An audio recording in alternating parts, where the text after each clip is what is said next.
Welcome back to the LCS. One final time, we dive into Champion Select between TSM and Cloud9. 2-2 is the series score, and one game separates each of them from either their season ending or a trip to Worlds and a chance at the LCS title.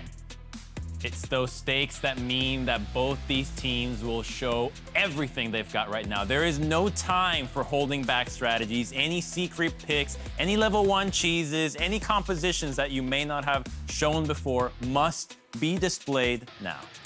This is it, right? There's no time for second guessing yourself. You gotta step up, right? And there's so much on the line for both of these teams.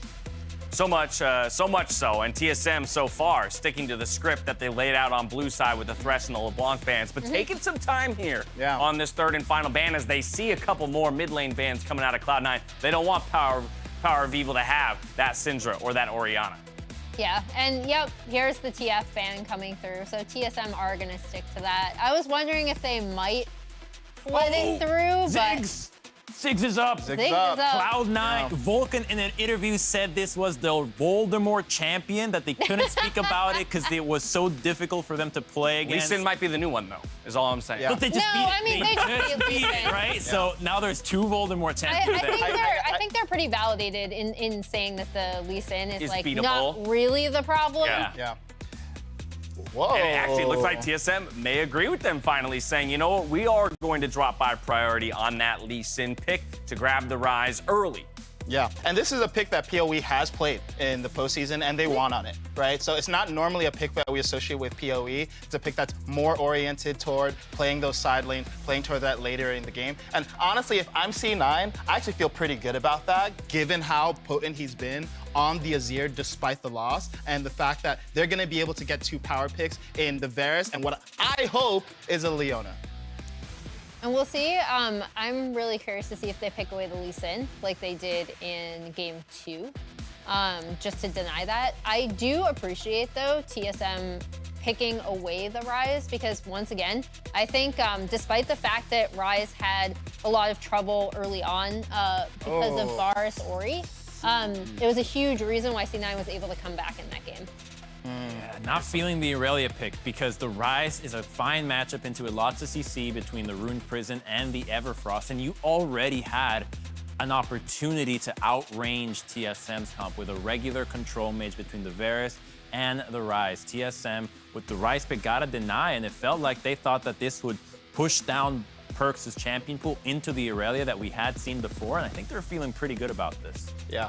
If this is the case, if they want to go with the Irelia again, which I don't think is necessarily a bad pick, I think it's really important that we get Braum off the field. I think part of the reason it was so difficult to play Irelia last time was because you were into basically a full counter with the Azir, with the Braum. I don't think it's going to be as adversarial this time.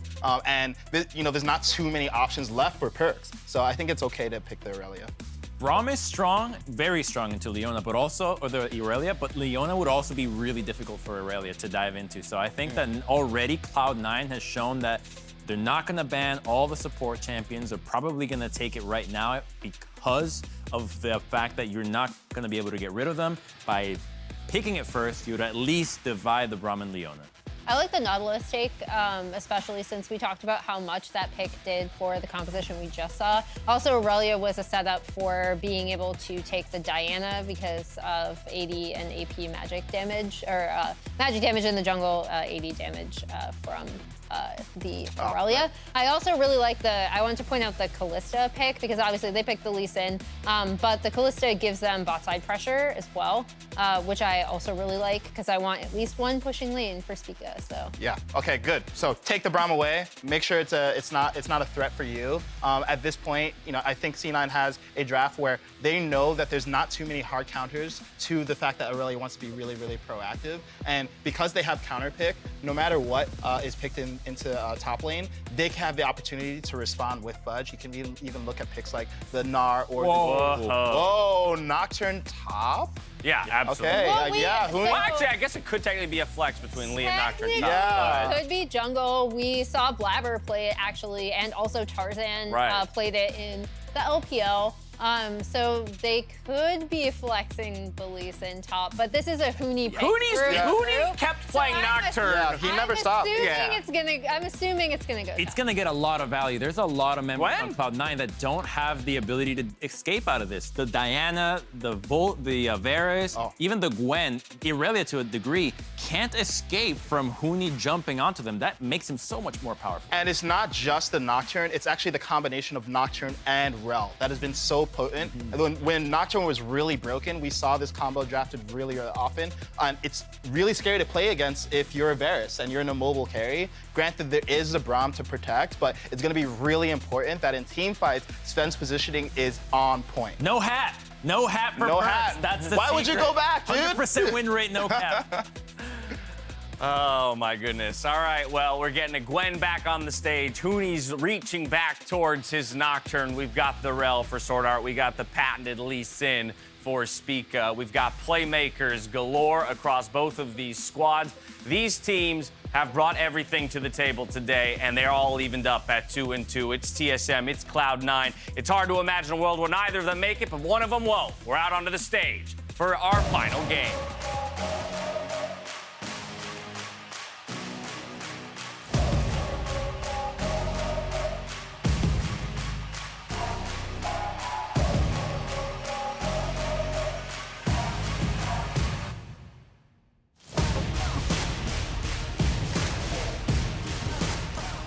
Let's go! Game 5 is here between TSM and Cloud9, and honestly, if your friends aren't watching this series with you, can you even call them friends? This is where you want to be. This is the match you want to watch. One of these teams' years is over, and the other heads to the World Championship. And the confidence of the top laners, double ignite here. We got Fudge and Huni, no flash, and you know what that means. Attention towards the top side. And Spica has been so good in the early games and also does have the early jungle advantage here. Lee Sin against Diana. Diana is not a threatening ganker, and I think that is going to give Huni a little bit more confidence to play with the ignite, even though he is on a champion without a dash. So this is going to be really interesting. Gwen has not been seen a lot in pro ever since the latest round of nerfs. The attack speed removed off the E. It is half the attack speed bonus it used to be at level 1, which is a lot of where people really felt this champion had its biggest power. You know, you have the E level 1, you just run straight at your opponent, utilize that bonus attack speed, utilize that bonus damage to really create big advantages. And Perks also back to the Irelia after what was, admittedly, a pretty up and down game. He had some good moments. He had a lot of moments where I'm sure he would like it back, where he wasn't able to execute on the level that he wanted. But this is a guy who has been supremely confident in his own play throughout his entire career. One bad game does not shake Perks. If he feels it's the right pick, he's going to go to it.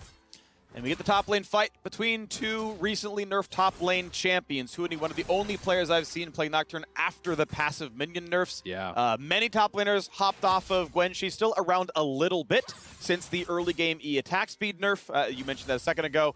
I still think Gwen's late game scaling is amazing. I'm still not a big Nocturne fan, but to his credit, Huni has made it work when he's played it for the most part, and he's going to have early lane pressure level 2 next minion.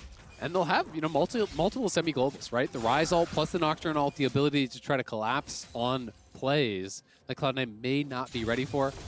I like Sword Art here playing in dismounted form. I just think it's the superior way to actually play in the early levels. The threat of the W flash flip, it's almost impossible to react to, where it's actually quite easy to react to a mounted W. So if you are trying to threaten any sort of potential all-in, as he was when it was level 2 to level 1, it's good to stay unmounted. And then as soon as it's more even playing field, you often want the shield from the crashdown available, so then you remount and you are just kind of seeing Sword Art, obviously very comfortable on the champ, knows how to play it out and playing appropriately.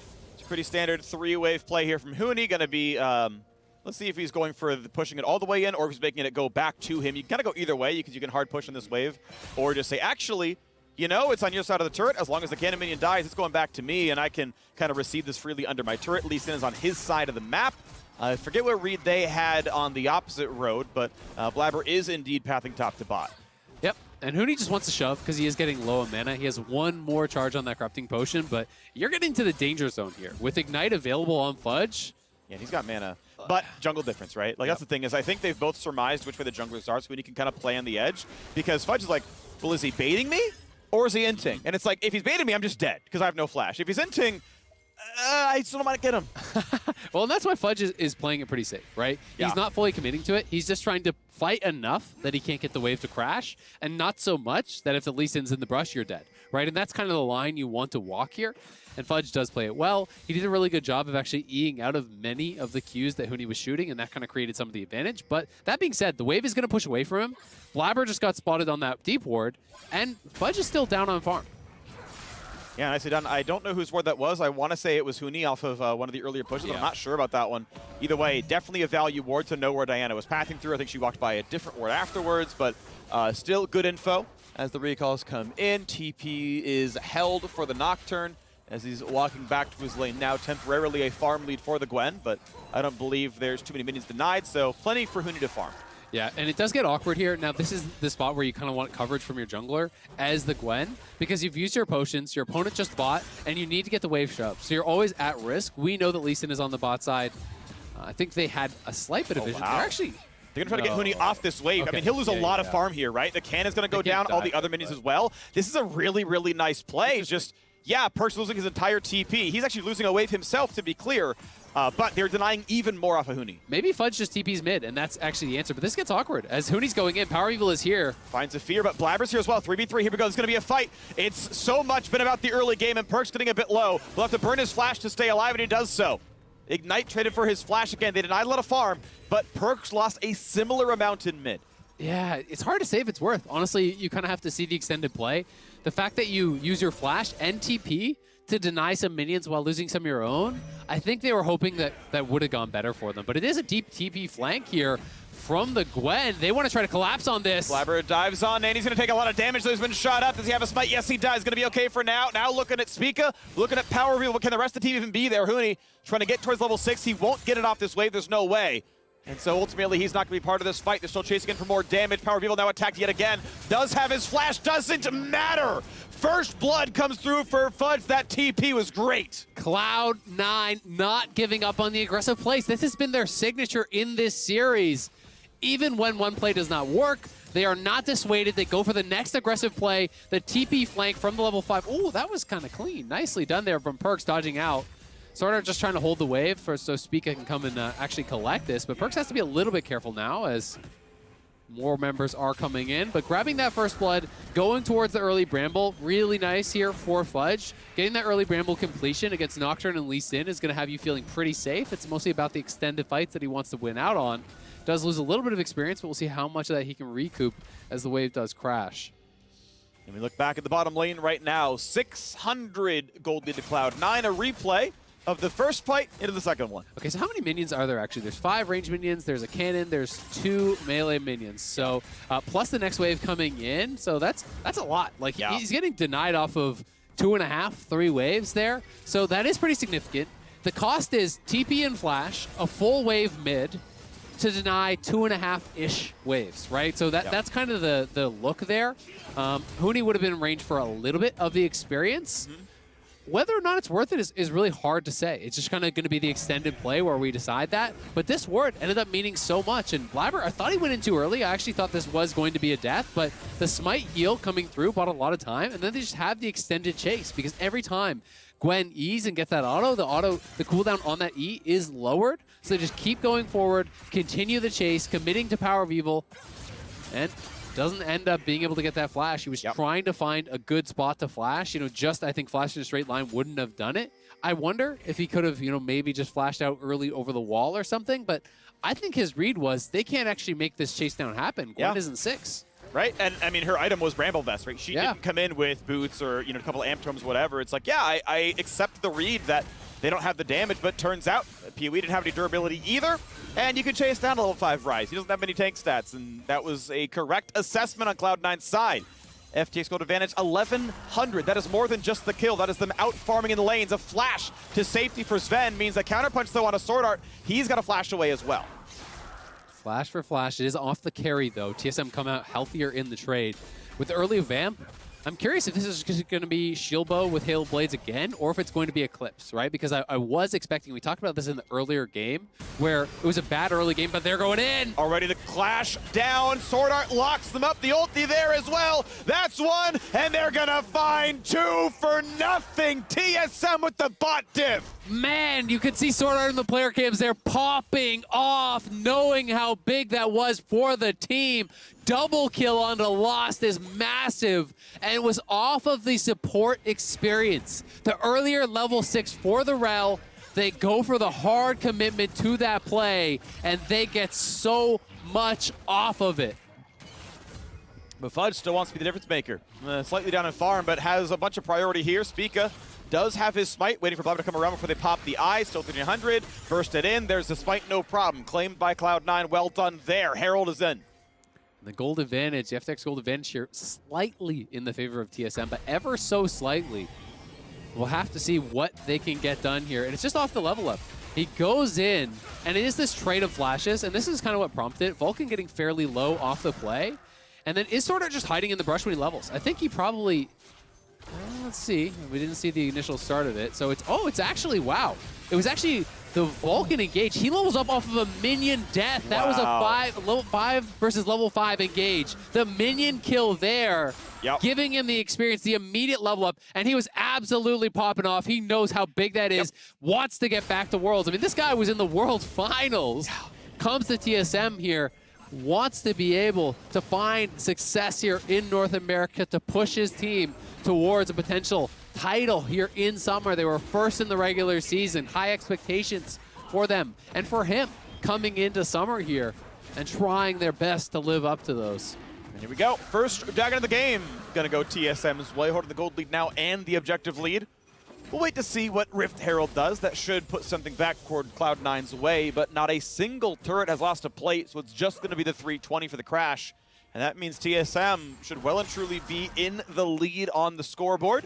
We are seeing double longsword come through. Still not sure what it's going to be for Sven. Spica has flash. There's no flash on the bottom laners there from C9. So if they step forward, they can easily get kicked in. Topside fight could look pretty decent. Huni gets some decent damage across. Fudge, though, it would be back with the Q. Is again, with Bramble Vest, he's actually pretty tanky in the 1v1. Yeah. I think it's a really hard extended fight for Huni to actually win. Especially because the ulti from Gwen is just going to get more value in the 1v1, straight up. It is more powerful in that situation. So if you take the extended play, Conqueror fully stacked versus Conqueror fully stacked, Gwen with the ulti, I expect to really come out on top. And it's honestly just going to get worse once Riftmaker's done. I think that mythic for Gwen is much bigger than whatever Huni's going to complete as his first item. It's just, the champion almost becomes a different character entirely once you have that completed. The sustain is so incredibly high, and Ignite is there to reduce some of that, to help negate some of that, but man, it is just such a nasty combo. It is. But TSM moving the players around the map, looking around the top river right now. No Herald to play for a while, but maybe the chance at a top lane play. Not going to happen here either, though. Blabber and Vulcan going to spot out, knock down the ward. Okay, still waiting for where the turret plates will be claimed. One turret plate taken in the bot lane for TSM. Looks like Herald top to accelerate Gwen. I think that is the exact right champion to give money. They now have 4 champions, call it 5 right now in the top lane. But look at the map. Everyone's moving up here. It's 5v5 in the top lane at 12 minutes. Will there be a commitment to a fight? Rom ult onto Lost. They dive in 1 for nothing, and they might find a second there. No flash for Sword Art trying to walk away. He just barely does so. 2 turret plates die in the top lane, the third just at 1 HP. A second kill on the board for Cloud9. That aggressive move from Cloud9. I believe it was this ward in the entrance that actually spotted them just a little bit lower off screen as they walked in, and they commit to it over the wall here. I think that ward would have been the one that spotted them, prompts them to go in, fully committing to it. Perks flashing in, no hesitation this time. It was around this top lane in the previous Aurelia game that he didn't commit his flash, that he whiffed on the ulti. The play turned bad for them this time around. Yeah, let's see it. Yep, it is. Exactly. This ward right here spots you coming in. Cloud9 wants to go over the wall. Vulcan tags him with the ulti. No hesitation.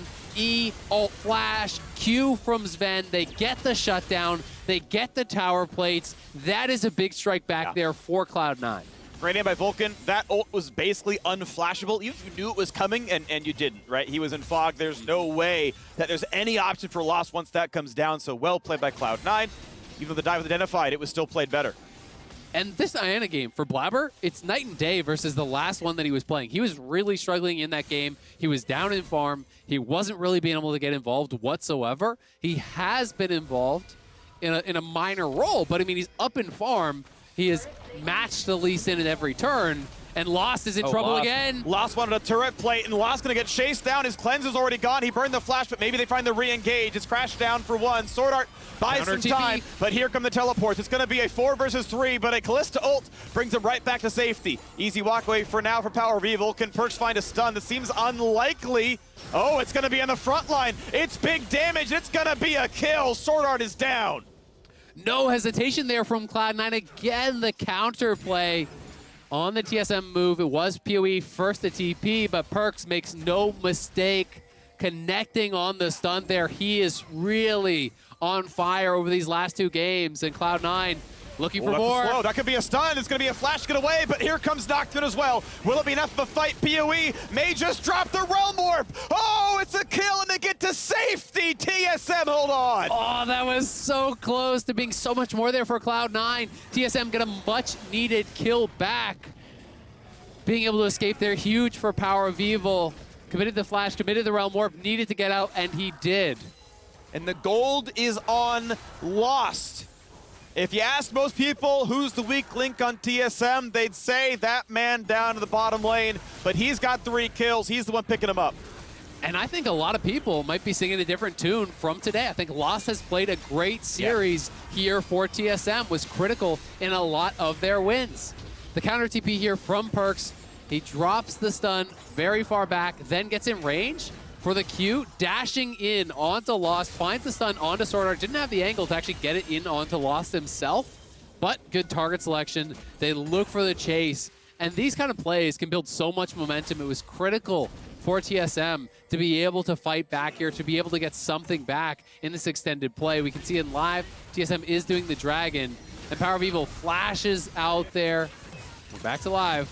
Aurelia ult is on, looking for the resets. Will they find an actual team fight? Pulled in by Diana, and it's again going to be Sword Art falling. Lost has to run, but Lost only has a cleanse. Will it be enough with Rend? It seems unlikely. Burns the summoner, but dies anyway. Health bar's not low enough for it to matter. Huni cannot come back in. Falcon was so big in that fight, creating so much space and just blocking all of the damage as his team piled forward there, putting up the wall and using Braum to facilitate the dive, to facilitate the engage.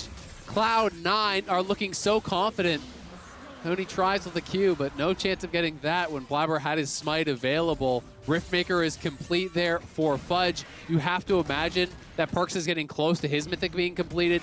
Mythic is done for his benefit, is the shield bow, so this may just be the intended build from the previous game, ahead or behind, because he's having a good time this game. And with all of these Mythics coming online, Cloud9 will continue to pile on the pressure, continue to keep up. It is TSM at least getting something, though. There is always a counterpunch for both of these teams. Gold lead not massive, certainly answerable here, 1 dragon apiece. And as we haven't found an actual turret kill, a Rift Herald charge will basically equalize the game with first turret gold. And that's happening right now. And Power of Evil is in a pretty good position here. He has a ton of farm. No stun for Perks means no resets. The Q that can nearly kill him has to jump away. He's going to stay alive. Rushed the Gore Drinker, by the way. Before it was Ruin King. A possibility could have been Wit's End, but he's like, hey, it's 4 melee. 3.5. I mean, Ryze and Callisto are kind of short range, but we're Gore Drinker. We're staying alive. Does so in this one.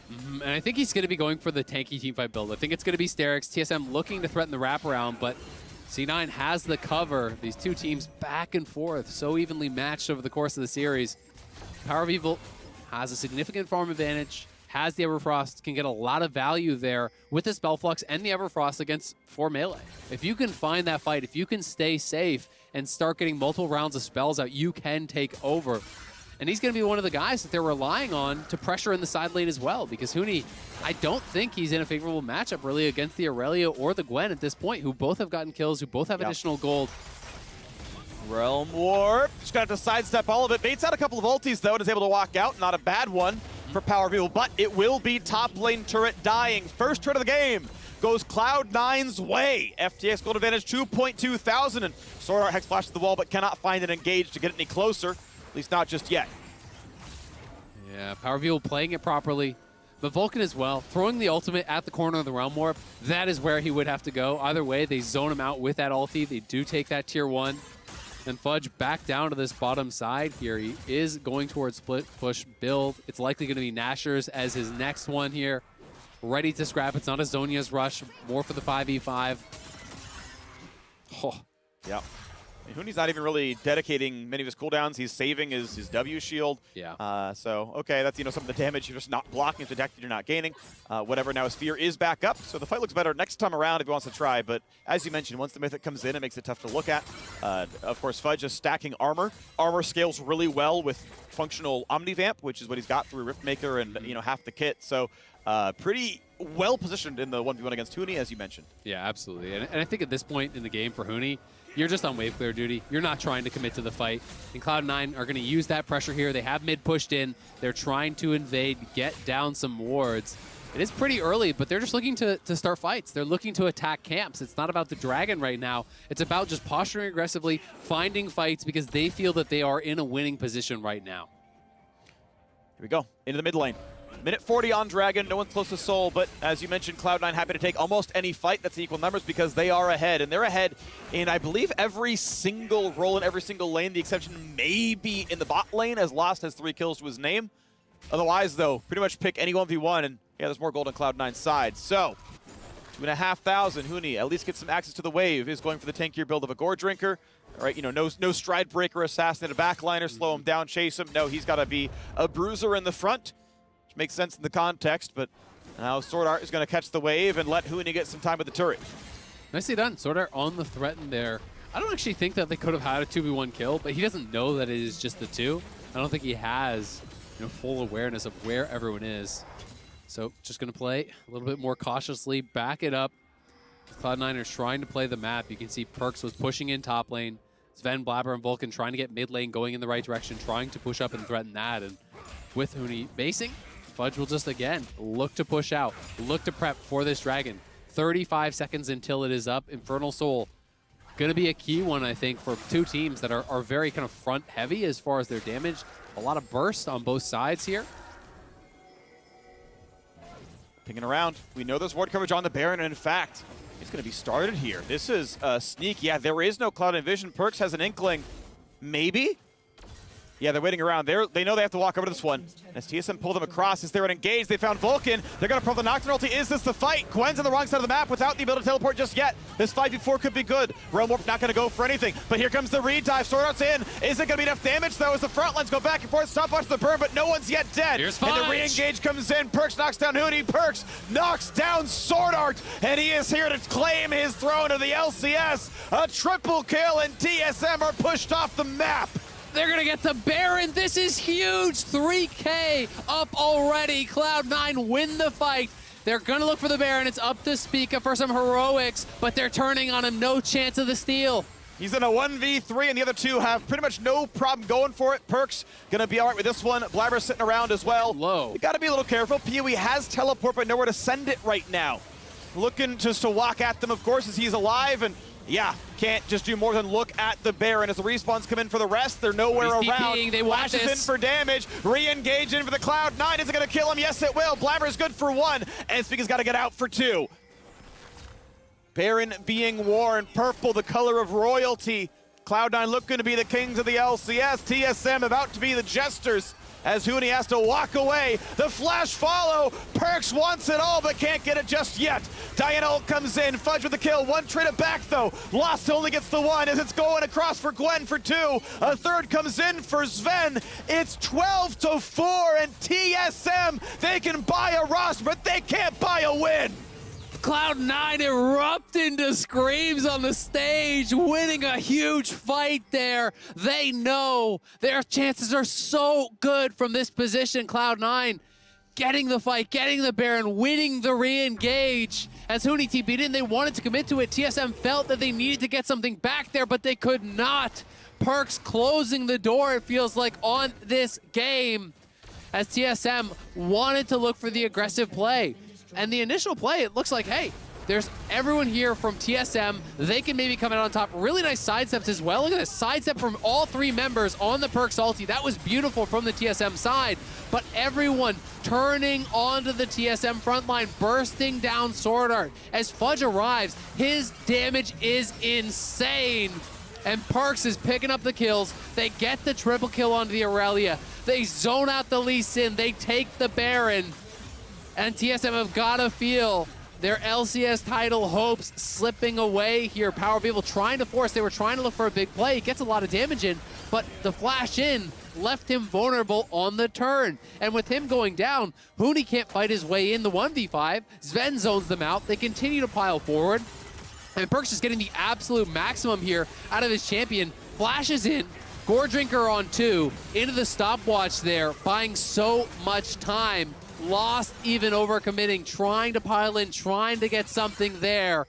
But it is all Cloud9. Here we go. Time to punch a ticket to Worlds. Time to end TSM season if you can make it happen. But first, a ward hop kick should find Vulcan. Over the top goes Sword Art. Huni is alive. Is this a fight? But Blabber is here to shut it down. Gets one back out of the Nocturne. A knockup is in. Sword Art wants in, but no. They cannot stop the solo lanes. There's too much power as 3 kills come back. And Power of Evil, yet to win a title in his career, will be stymied again. He can watch his empire fall around him, but it's 16-5. Cloud9 farther and farther and farther ahead. The Baron buff finally ends with almost 7,000 gold earned from the Red Bull Baron power play. Just an insane advantage. Nearly 10,000, now 10,000 gold ahead before 25. Cloud9 coming up clutch when it matters most. Playoff Perkz well and truly has arrived. This man has built a career, has built a reputation on being clutch, on showing up in the important games. And he is definitely doing that here. Even Danny's getting involved. To be fair, he wanted a Felios. It's not full credit. All right, Sven went back to playing Varus. You don't have to do it, Kyle. Danny can join the Doug Trio now. He can be I our would third love member. that. Danny, I know you're watching. Doug Trio next season. All right, TSM, it's up to heroics. And really, when you look at the playmaking, it has to be Speak Art, Sword Art. You need a Miracle Engage here to have a shot. You're down 10,000. You're losing sides. You're losing 5v5. So many powerful item completions are coming through as well. You know, Sterik's now done here for Perkz. The stopwatch is in for Sven. He's got the 2-item defensive build. Zonia's already done. Blabber's on 3 items. Like, they have got to look for some sort of a play. And this is smart. Send your solo laner out to a side. Shadow him with the jungle. Try to find someone showing up to the wave. Huni even in the area for a Nocturne ulti. Because 3v1s, 2v1s, those are your only chance. And that's how you buy more time.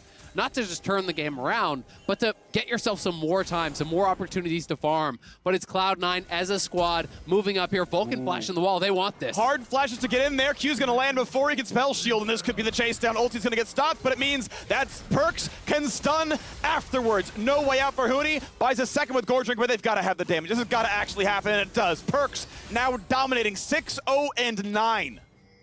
And Fudge had the read. As soon as they got this catch onto Huni, everyone from TSM moved to the bottom side, tried to find Fudge. And look where Fudge is. He is back. He is recalling. He is staying safe because Cloud9 knows the TSM win conditions. It's find someone in the side. It's find an odd man fight because that is your only hope. But Cloud9, 12,000 gold ahead. They are on what looks to be the victory march. Trying now, 12,000 gold as you mentioned. First turret's gonna die. Looking at the respawn for Huni in 10 seconds. They know almost any team fight is gonna be a Cloud9 win unless something catastrophic happens there. Inhibitor will take its last breath. Yeah, he's gonna walk up and kill it. Okay, that's it for now. Baron's up in 30. Set that one up, take any fight, use it to end the game. Trying to push in these multiple waves, keep the pressure on. If they see the window, Cloud9 can definitely dive before it, but they don't need to risk it. Keep Fudge out on the map. He has a TP. He's got 3 items plus a Bramble. There's no shot anyone can win a 1v1 against him. I mean, compare the items here between Huni and Fudge. It's just not even close, and Cloud9 are laying a trap here. Great sidestep PoE baited the Braum Cube with a flash ult for Blabber, sets up 3. Sword Art buys some time and gets pulled right back out. Roam Warp brings in nobody. That was excellently played disengaged by TSM. Yeah, that was critical, but still, flash off Power of Evil, flash off of Spica. You turn to the bear and you say, all right, what do you got for the next try? Because they are going to be on it. There's no shot TSM can get over here. They know it. So even though they escape, even though that was well played, they lose the Baron, and now the Dragon is on the table here as well. But I don't even know if Cloud9 care. They have pressure here on the map. They want to get the waves moving in the right direction. And the game is not going to get better from them from here. So they want to try to end this game. They're massively ahead. They have everything they need. So the Drake is alive, but do you even want to try to contest this one? Theoretically, actually, it could have been snuck. Right, Cloud9 crossing their T's out of the Rise, they're taking a full recall and saying, all right, let's just shop up. We don't care. Dragon Soul's not a game plan. Let's go for it. End of the day, yeah, honestly, TSM had the chance. They could have snuck it in, but if Cloud9 wanted to look, they were going to lose, and it will be Cloud9 getting the maximum. Yeah, and it's tough because you can look for those sorts of plays as TSM, but what if you get double TP'd on? Yeah. You know, you don't want to lose the game off of a Dragon that's not even going to be enemy soul. Their only hope down this much is not one Dragon. It is a catastrophic series of events for Cloud9, and I think their call is our best shot at making that happen is a base defense, is delaying the game. But Cloud9 have so many luxury items. Zhonya's done top jungle. You have Sterix in the mid lane. You've got GA, Locket. You have so many things that TSM is going to have to push through, and it's so difficult to do when you're this far behind. Mika is stunned, but he's able to jump back with the safeguard, so just fine for now. FTX gold advantage, 14,000. Absurd. They have basically a 6th member worth of gold at this point in time, maybe even above that one. As now the bottom turret's under fire. Mid lane doesn't have much of a wave. Slowly but surely the bot lane is getting attacked. Yeah, indeed, no one is helping push in mid, so that is just simply going to get cleared out by the Nocturne. Perch takes on the last minion, and here comes reinforcements. Bot lane turret is gone. With this turret gone, you do not fight. You let the inhibitor die, you try for the next one. Superman is coming in from the top lane. Mid untouched, but this could be enough as they walk in 2 waves at once, quickly cleared by the Rise, and now they go on the turrets. TSM must fight, and Swordart starts it off. Nocturne in here as well, but do they have what they need? Here comes Diana, pulls in 3, big damage. This could be the death knell. Cloud9 in for 3, Cloud9 in for 4, and Cloud9 will end TSM's year. Cloud9, North America's best international team, are headed back to Worlds. Perks goes godlike as they knock down the Nexus.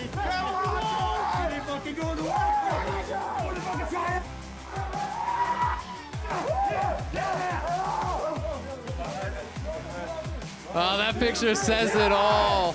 The team battling back here against TSM, who looked to be the stronger squad in the earlier games, but Cloud9 never doubting their abilities, going back to the picks that didn't work earlier, executing better. The Diana, the Aurelia, it was night and day from the first game they brought them out to this game here. They looked amazing. The Gwen was unstoppable in the side lane as well, and honestly, this is a game that all of Cloud9 can be proud of. Yeah. Be able to battle back, but on the other side, it's heartbreak for TSM, and I think so many people are going to be looking towards the game too, where they had that massive advantage, where they had the soul, and Cloud9 pulled the rabbit out of the hat, got the backdoor, got these awkward situations that Perks facilitated with the Rise, and they're able to find a win in that game. A lot of people are going to be looking at this and saying, it should have been a 3-0 for TSM, but instead it is a 3-2 for Cloud9. They move on. They look to defend their title here. As LCS champions, they are our spring winners. They will be at Worlds, and they are not done yet. They are not done. We get to see him again in just 6 days, battling 100 Thieves. They take that one down. They battle Team Liquid, and they look to move up the standings of all-time LCS trophy hoisters. It's going to be fun. Like, this postseason, I am sad to see TSM go. They are a great team with a bunch of great players, but the last 2 matches next weekend are going to be incredibly hype. I think this is a stacked championship sort of bracket here. I have no idea who's going to end up being the best team at the end of it all, but Cloud9 deserve now the right to fight for that title. Absolutely, and I think that, you know, coming off of such a huge emotional win like this, that can put some spring in your step. That can boost your confidence tremendously to move forward and try to overcome some of these teams that are still remaining, that are standing in between you and that title defense. But definitely heartbreaking for TSM. I mean, you know, so much investment into the squad this year, bringing in Swordart. They are first in the regular season, and to not end even in that top 3 has definitely got to sting. coming off of what was such close margins right in this series. It easily could have been theirs. It could have been, but every single opportunity they had, they just stumbled, right? #1 seed, okay, you're going to face, a team you were 5-0 against and a team you were 4-1 against, I think, across the season. Sorry, didn't beat either one of those teams. You had your one, lower bracket win against Immortals. Cool, good job. But, could not put it together in the end. The regular season form did not quite carry over to the postseason. Cloud9 stepping up again at the end. Want to point out the player of the series for this one is going to be Cloud9's support, Vulcan. Always good to see support love. I think they're so frequently underrated, but seeing aggressive plays on a Braum, I think, is always a treat because it's so hard to do. It's not just, I just, flash Zenith Blade you or whatever. You got to land a slow or the ulti, and those KDs are good. The KPs are good. Did a great job. And I mean, even just mechanically, he was playing so well in the Recon game, in the Nautilus game, buffering the Qs to get out of danger many times, trading his flash aggressively to actually force defensive flashes from TSM that they could then capitalize in the subsequent fights. I think he was really, really good throughout this entire series. And even though Perks had some lows, I'd also give him a tip of the hat. I think that he played very well in their wins, was critical in all of them, went godlike in 2 of them, was, the kind of backdoor facilitated by his rise. But, man, there's a lot of people you could look to because Sven had a hell of a series, too. Right. It's 5 games where both teams won about half of them. I think everyone had their moments of absolute glory. And end of the day, it was Cloud9, the better team overall. Now, we will have Sven joining the analyst desk a little later on. But right now, we're tossing it to Tigris on stage with Perks for our Verizon postgame interview. Thank you, Freak. It is a Cloud9 victory today, moving on to another best of 5 soon enough, but earning that Worlds qualification. I know Spica and Fudge both had expected this to be a 3-0 for their respective teams, but I want to know, what were your expectations for this match, and how did this compare to that? I mean, honestly, I expected us to win convincingly. We did not win convincingly at all today, besides Game 5, I guess. I think the early games were just much better than ours. And I think we were falling into some of their... I think Game 1, they didn't do anything, actually. I just, threw the game completely by ulting bots. So, for example, after that, I was like, wow, okay, it might be a long series because I'm just running it down. But I think, in general, the early games have been better than ours. So it was definitely harder than I expected it to be. And, yeah, I'm just glad that, we had the better mental, the better adaptation, and we just ended up winning in the end. Persevering all the way through until the end of Game 5. Now, I know the Twitterverse had some theories onto what was making Cloud9 look a bit different going on from game to game, but I want to know for you, what do you feel was it is that allowed you all to flip the switch? I mean, I don't know honestly what it is, but it just feels like when I'm 1-2 down in a series, we just always win. I don't know why it's like that or how it is, but we always end up winning, so it's just... I think it's just in a series, better mental will always win. Unless you're just a much worse team, then you won't win. But yeah, it was just about staying compact, knowing that we are capable of coming back, and just figuring out what champions they want to do it with. What is their priors, our priors. They've done a little bit better with Orianna than I expected them to, or as a whole team, the way they play with the champions. So we just almost lost 2 games to it and had to ban it after, right? So it was just about adapting to their strengths and adapting to our strengths later on. And as you mentioned, they came out with a lot of force right off the start. They had a lot of proactive play, but some picks with which they're comfortable. The Azir came out, Nocturne there in the end. But how do you feel that TSM was today as a team when you compare it to the last times you played them during the regular season, where it was usually a bit of more delayed approach? I mean, I think TSM played very well, all respects to them. I think Power played very well as well, and I think they showed up today, and I'm just glad that we got to beat them and make Worlds again. There was this whole thing about, Cloud9 no Worlds. So it's been definitely a very stressful summer because we, sucked. And, I mean, we're still not great, but we're, not bad, So making it back to Worlds, me and making Worlds with Cloud9 is a very huge step for our team, and I'm just hopeful that we can, keep grinding, It's no secret to you that the pressure was there, C9 and TSM both having so much history behind them, but also you specifically with all eyes on the trade that happened earlier, G2 falling in their match in the LEC at the start of the day. I don't know if you've spoken to anyone on that side, but for you specifically, how were you handling that individual pressure with all of the eyes directly on you because of these decisions made? I mean, part of me wanted to make roles together with G2 because I like them and they're my friends. And then when they lost, I was like, maybe feeling a little bit like, oh, I guess if they lost, maybe I don't have to make roles as well. So my first games were kind of shaky, but I'm like, what the fuck am I doing? I really want to make roles anyways. So I think then we just like, I just tried my best, and yeah, hopefully we make it, and we did. So, I mean, yeah, it's not like, I don't know, it's just a skill, you know. Well, and overall, looking at the series, it was very apparent you wanted to go to Worlds. Everybody over on the C9 side did. And when I asked Fudge about your impact here in playoffs, he talked about how you're often the voice that kind of is there to pull back the team when necessary as well, and offering that kind of insight. In this series in particular, what role did you feel that you played in terms of communication and preparing the team for the pressures to come? I mean, I think, for example, in the early games, maybe I had a bit of wrong mindset. Like I wanted to fight something. Like for example, when I want to fight some things, if we're not on the same page, the fight just looks very horribly. So it looks like one of my teammates is inting, or it looks like I'm inting, because we're just not on the same page. We don't know how we want to approach the fights, or like the skirmishes, let's say.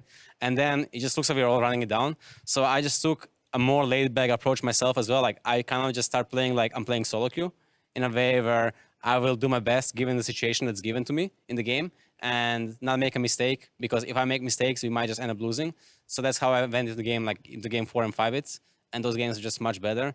In general, I like to play like, I like to play to the maximum, and I like to play to, get everything we can get. But sometimes it doesn't really work out as I imagine it to. So I just have to take a step back myself, and also remind the rest of our team that like we are just really fine winning if we are 2K down or something, 3K down. Like I have this theory that goal is just an illusion and just a number, and you can always win. So yeah, it feels a bit annoying to like be put behind every game, kind of, and then fight back from it. But I think we are good at doing it, and maybe when we start winning some early games more, we'll become really insane. In the end, I'm sure it feels good to end on such a high positive note as well, with it being so Cloud9 sided. The journey is not done, though, here on your efforts to make it into the finals and get an LCS championship. You're facing 100 Thieves next. Abadaga in the mid lane, a closer impacting the map more than he ever has before. What are your thoughts on that upcoming matchup? 100 Thieves look very good, I have to say. I didn't expect much of them going into playoffs. I actually expected EG to beat them, but yeah, they're definitely playing good. I think it's going to be a fun match, but I really want to get my revenge on TL because I feel like I underperformed the series and I got over my head. So I really want to make it back to finals, and the 100 is just like a step to make it back to finals so I can beat TL. And I'm sorry that we're going to have to beat them as well. Yeah. Well, we will await the steps that you take, Perks. In the end, congratulations on this victory here today and earning that last spot to Worlds. Thank you for stopping by. Thank you very much for having me. That is not the end of the Cloud9 voices we get to hear on this broadcast, though we are kicking it to a break. And on the other side, Sven is joining the Bud Light breakdown to wrap up our weekend. We'll see you there.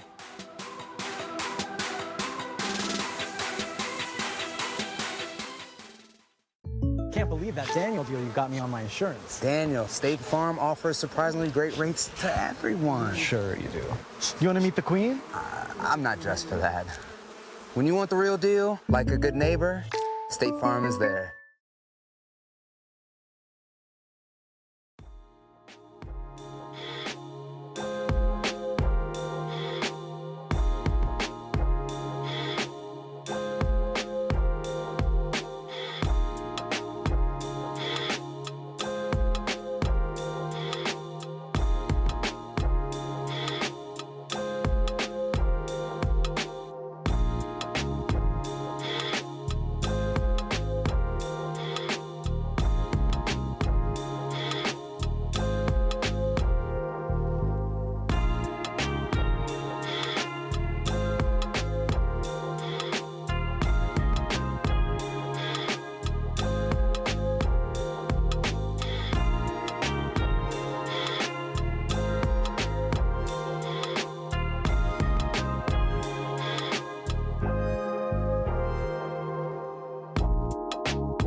Hello and welcome back to the Bud Light Breakdown, where we are happy to be joined by Sven after a grueling 5-game series, but it's Cloud9 that comes out on top, 3-2. How you feeling right now? Is it relief? Is it excitement? Like, where are you at emotionally?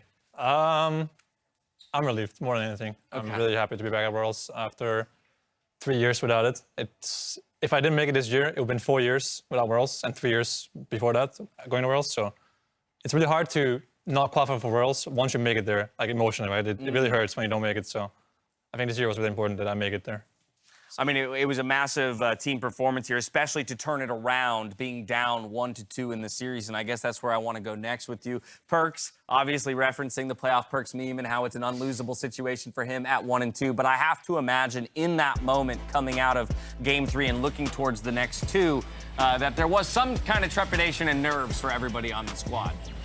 Yeah, I mean, I think I've been in all Game 5s before, so I didn't feel the nerves. We died in lane, but it was like, I knew we couldn't lose this game, honestly. Like, our team comp is so much better than theirs in this game, so I was kind of depressed I died 2-2, but yeah. I knew we couldn't lose. I was going to say, how surprised were you guys to see the Nocturne come through? Obviously, it's a Huni pick. It's not that great. I mean, it's super useless, but it's obviously a Huni comfort pick, and in Game 5, it's always comfort. So people pick what they feel comfortable on most of the time. So. Perk said you guys had the mental advantage, better mental wins than best of. When did you know? When did you know that you had the mental edge in this series? When you were saying it. Yeah, just now. At the interview. Just now I learned we had the mental throughout the end of the interview. I love it. I mean, he was just saying like a whole day watching G2 Fnatic that gold doesn't matter, all about is mental. We just heard him say gold is an illusion. I mean, Some serious. I mean, we had a 12K comeback yesterday. It's been proven true multiple times, especially after games yesterday. Yeah, I mean, I also think about that, but I agree that mental is really important in long series, especially best of 5s that go to 5 games. So it is kind of true. I think in this game, they can't win from draft already, so they start running it down, which is what they have to do. But sometimes you make mistakes because you feel desperate, which we did in this series. In Game 1, for example, we made some plays we didn't have to make because we felt desperate to do something. So mental is very important, yeah. I think the road by which you guys have traveled through the playoffs has been very interesting to me so far. Obviously, having to take the longest possible route in dropping to TL first, but then TL essentially shooting your opponents in this match down to the lower bracket as well. And all of what you've done is in service of getting back to that finals to face TL again, get that rematch from spring, and you'll have to go through 100 Thieves to get there. But I'm just kind of curious for you what this playoff journey has been like, because to drop in the fashion that you did to Team Liquid to now be the team that you are qualifying for Worlds, you've definitely shown a bit of growth over the last couple of weeks. But where do you feel Cloud9 as a team are in terms of your ultimate power level?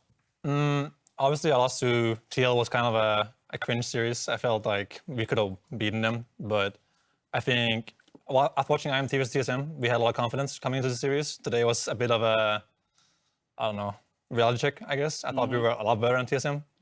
Before today, but it turns out we weren't that much better. So I think it'll be close against One of Thieves, but I think we've always been One of Thieves when it matters, so I feel confident against them.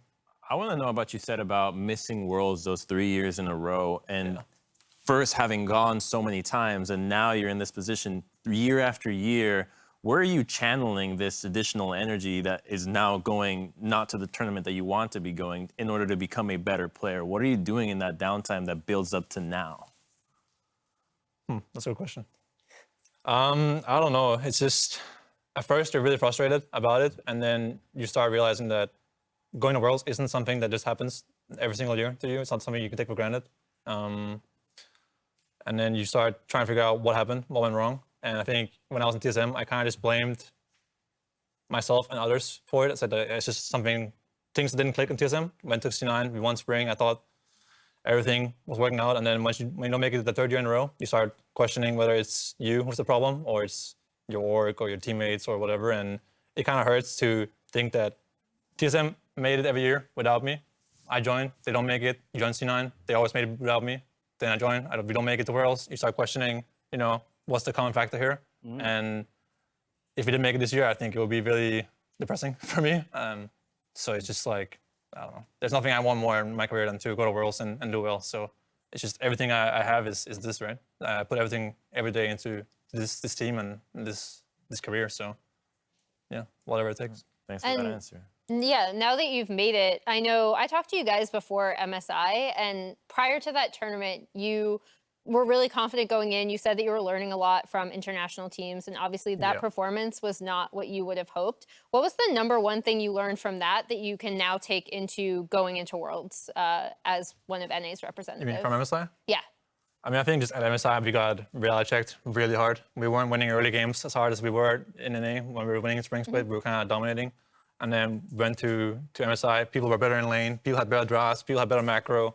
Late game, we got outplayed sometimes by teams like RNG with the back door. And, teams were just much better mechanically. So we got kind of like mechanic checked in a way by other teams. And it was a good experience, I think, for everyone to have a tournament as a team. And I think it made us grow a lot.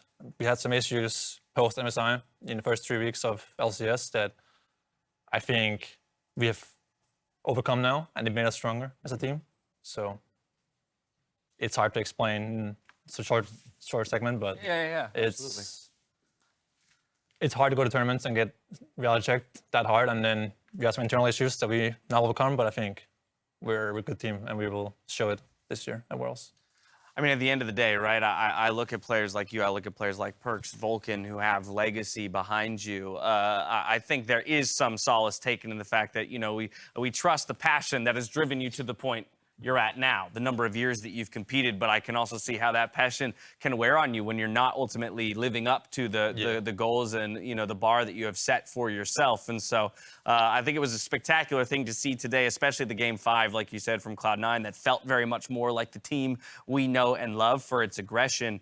I think from here, I wonder what you feel like still needs to happen to make you that World's contending team, to make sure that we get that kind of a Game 5 look from Cloud9 every time and don't have the slow start of down 1-2 in a best of 5.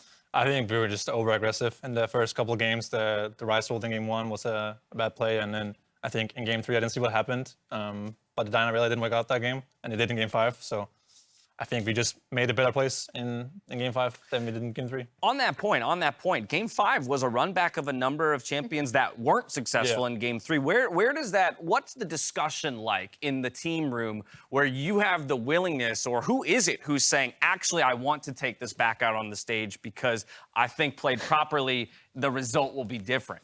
It's funny because we didn't plan on playing Dyna really in this game. Really? This kind of happened when they picked Rise. First pick, we're like, whoa, this guy picked Rise. He doesn't play Rise, right? So we thought, there's no way this is allowed. He can pick Rise into Dyna Aurelia. So Perks and Bar were like, bring Dyna Aurelia. Then Mitty goes like, what, guys? Like, no, we're not.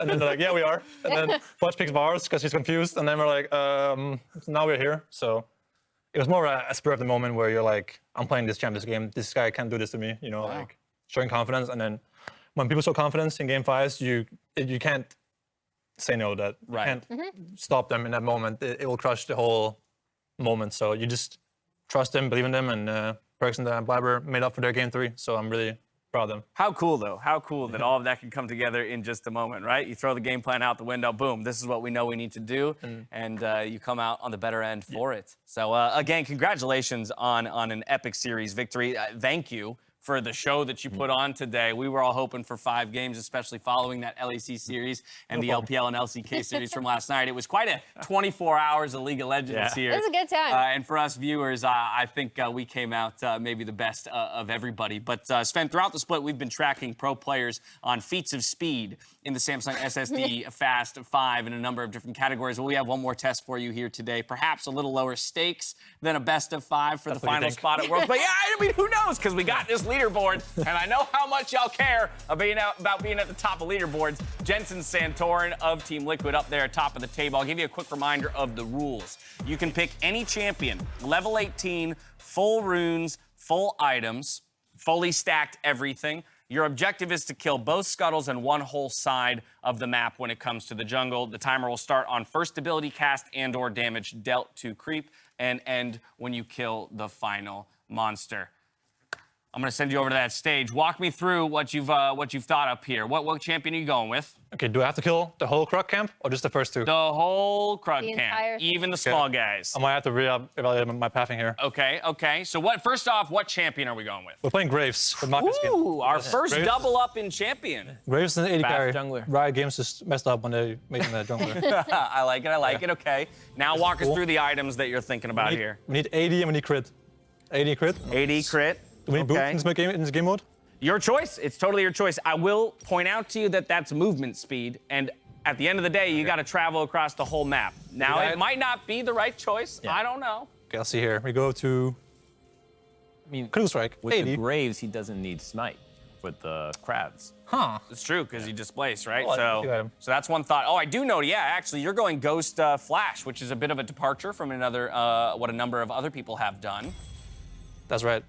Kraken Slayer is the mythic purchase. Yeah, I don't know why, but it feels good here. Okay. No, I'm with you, man. I need something that gives 80 here. All right, no crit. It's fine. Just get What gives the most 80? Nice. Okay, cool. Okay, ooh. Oh, elixir? Intriguing. I like that. Intriguing. Yes, he remembers the elixir. Not everybody has remembered the elixir. All right, so we're gonna get you out onto the map. If you want, Shift S is the teleport hotkey, I believe. No, I'm still walking. It's cool. Okay, all right, fair enough. Fair enough. Don't rush the man. You can't rush Yeah, brilliant. where I'm starting here. If I'm doing a blue clear or I'm doing a... What do you want? Your choice. Because the whole clock camp has to be slow, right? Everyone did blue. Just don't do what your teammate Perks did and start on something other than a Scuttle Crab. I feel like that's incorrect. Okay, you think so? I mean, prove What me is wrong. Santorin Feel doing, free to prove me wrong. What is the guy Santorin who won doing, did? Graves? What did the guy who won do? Santorin was like Blue 43-ish clear. seconds. He started topside and cleared Yeah. bottom, so he went from blue Scuttle all the way around. So, But I can't play with this. Okay, here we go. oh yeah, make This sure is everything actually feels the right. most Make sure important everything thing, feels right. doing the settings. And remember, the timer starts when you do damage. Okay. There it is. Oh, I like it. He's going topside jungle. Okay, this is the first person to go to this side of the map, but that's all right. Boom, instant kills. Perfect. Let's go. Okay. Ah, fuck, one. Oh no! I'm feeling this timing run. I'm pushing the wrong key, man. I can't You play. had it. I liked it. I liked the look. Let's see here. Trekking through mid. All he's got to do. Where's my emotes? Oh, here it is. He's got the dab penguin. He's got the other Scuttle. I'm not You have to clear red side now because What? you shit. Yeah. That was not. You said one is part of jungle. No, a full time. You can't be serious. Oh dear Lord. You guys are griefing me so hard. We're griefing you? Are you sure that's what's happening? I blame Dash for this fully. This is a lot of damage. I'm surprised at this. Does an insane amount of damage. I actually think, okay, there it is, time. We're gonna wait for the official on that. It's surprisingly not last. You know what? Actually, that's true. Yeah, You're I probably don't think still it is faster last. than a number of other. You can rejoin us over here, Sven. Nice, thank you. Well, sorry for any baiting I did to you then Oh, that's messed up, in man. that situation. We can put a little asterisk next to that on the scoreboard and then just put at the bottom Dash's fault, and that'll be fine. I'm okay with that. Overall, I think the actual clear speed felt faster than our I previous like Graves the run. clear, though. Yeah. I think you had better itemization overall. I think the Ravenous was interesting because it actually cleared out some of those smaller things. So I actually think, mechanically, if things go the right way, you may have actually put up One thing I would have done differently when you path from Crab to the Gromp, starting blue, using smoke screen on the Gromp to aggro it, and then when you and just leash it over Yeah. to the blue. Yeah, You see, that's a jungler right there, though. Yeah. I don't think about those things. In hindsight, if I had to clear the whole jungle, I would have done bot side red first. I mean, bot side crab, bot red side jungle, flash throw chicken's wall, top side camps. So you'd go Scuttle to Krugs, red, Yeah. chickens, but then Flash, go through mid lane to... Probably bot scuttle, goes to Krugs, EO the wall, kill red buff, do chickens one shot, flash over the wall to wolves, blue, pull Gromp with smoke screen. Okay. And then go top grab. I like it, I like it. He's still All right. be freak. There it is. You still got in above Freak, and you've pushed a couple other people off of the top 10. But the official time, what is that? Crumbs, help me out, because I've got terrible vision. 55-13. Thank you very much, 55-13. Oh, geez. Well, again, we'll throw that asterisk in there for next time around, and everyone will know that it's my fault. I don't want you going down for my mistake, okay? But for one final time, or one of our final times here in the Summer Split, let's pull up that bracket. With their win today, Cloud9 not only only locked that all-important spot to Worlds, but they also booked their ticket to the next best of 5 between themselves and 100 Thieves. Winner of that moves on to challenge TL for the LCS title. So Sven, I know we talked a little bit about already these matchups, and you said you feel pretty confident against 100 Thieves. The times you have run into them in the past, you guys have performed fairly well. But as we know, best of 5s generally force teams to reach a little deeper into their pockets. And 100 Thieves, I think, has shown a couple things in the postseason that were lacking in those final weeks of regular season play. Just one more time, give me a couple of your thoughts ahead of that matchup. I mean, they're just a merch company, right? So I think we can take out 100 Thieves. We have usually beaten them in matches that actually matter. They did have Ryoma back then or someone else who was not so good. So they're definitely getting better both as a team and as a staff. You have Reaper now, who's a good coach. So I think it'll be a blood series. There'll be a lot of banger fights in every game. But I think we can take on 100 Thieves. You got to be careful, though. If they're a merch company, Perks liking their hats, that could be a disaster, you know? Like, we don't want them to get sidetracked or distracted by any of those beautiful 100 Thieves hats there. I think we're done with the caps from now on. Done with the caps? Yeah. Okay, team decision, team-wide decision. From there, it would be a rematch against Team Liquid. So let's live in a world where that does happen for now. And again, I just want to get your thoughts. What's different? I mean, obviously, Santorin being in versus the spring final that you played against them where it was Armeo, it would be a pretty distinct difference between the two best of 5s.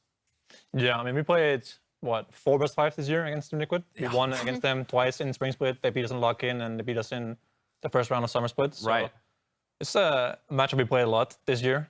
Same roster for everyone, so I'm looking forward to it. I think it's always depends on the day, right? I think that at this point, we know each other so well that we both know what's going to happen in the game, and it comes down to fingers, honestly.